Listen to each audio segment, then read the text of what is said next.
Next, I want to take a look at how to do our cost of goods sold under the average cost approach. Okay. With the average cost approach, again, we're still under the periodic inventory system. So with the average cost approach, our focus is on what is the average cost per unit that we have purchased during the course of the accounting period. So notice that the total cost was $12,000 and that was for 12,000 units. So to get your average cost, take your total cost, divide that by total units, and that would give us our average cost per unit. Again, take your total cost, divide that by total units, and that would give us our average cost per unit. So in our case, the total cost was $12,000. Divide that by 1,000 units. Therefore, our average cost is going to be $12 per unit. Now, that's just the first part of your calculations. Once you have the average cost per unit, then you'll multiply it times the quantity sold in order to get the amount of your cost of goods sold. Again, multiply the average cost per unit times the quantity sold in order to compute your cost of goods sold. So our average cost is $12 per unit. And of course, we sold 550 units. Therefore, under the average cost approach, our cost of goods sold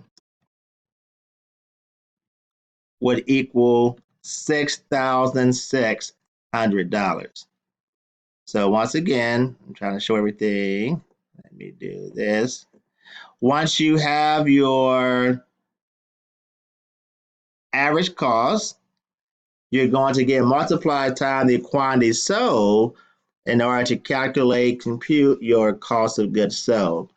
So we multiply the average cost, which is $12 per unit, times the quantity sold, which was 550 units, and they gave us cost of goods sold in the amount of $6,600.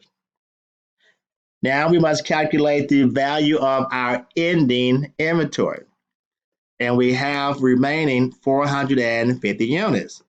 So it's the same approach. You're now going to multiply your average cost per unit times your ending inventory to get the value of the ending inventory. So we multiply the $12, which is our average cost per unit, and what we have left in inventory is 450 units. So 12 times the 450, therefore the value of our ending inventory under the average cost approach is going to equal $5,400. So again, you get this figure by taking your average cost, which is $12 per unit, times the quantity remaining, which is 450 units. And again, that would give us an inventory amount of $5,400.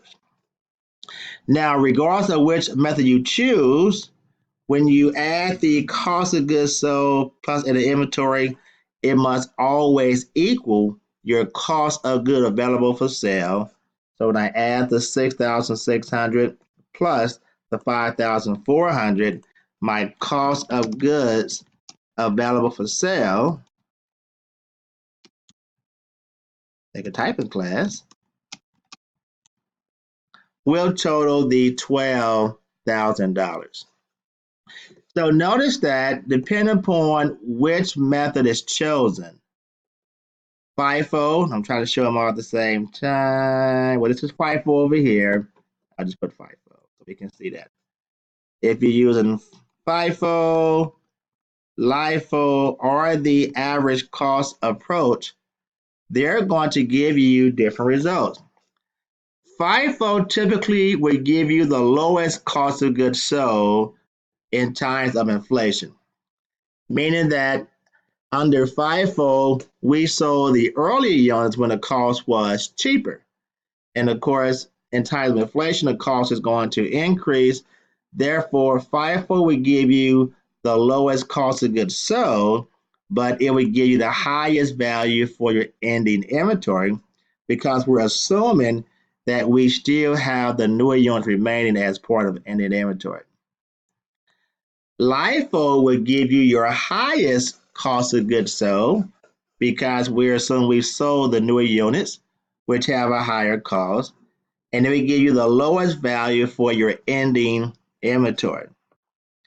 The average cost number will always be in between the values for LIFO and the values for FIFO because after all, it is called the average cost approach.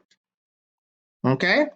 So this is showing you how to calculate cost of goods sold in inventory using FIFO, LIFO, or the average cost approach under a periodic inventory system. Again, periodic means that we're going to calculate cost of goods sold at the end of the accounting period.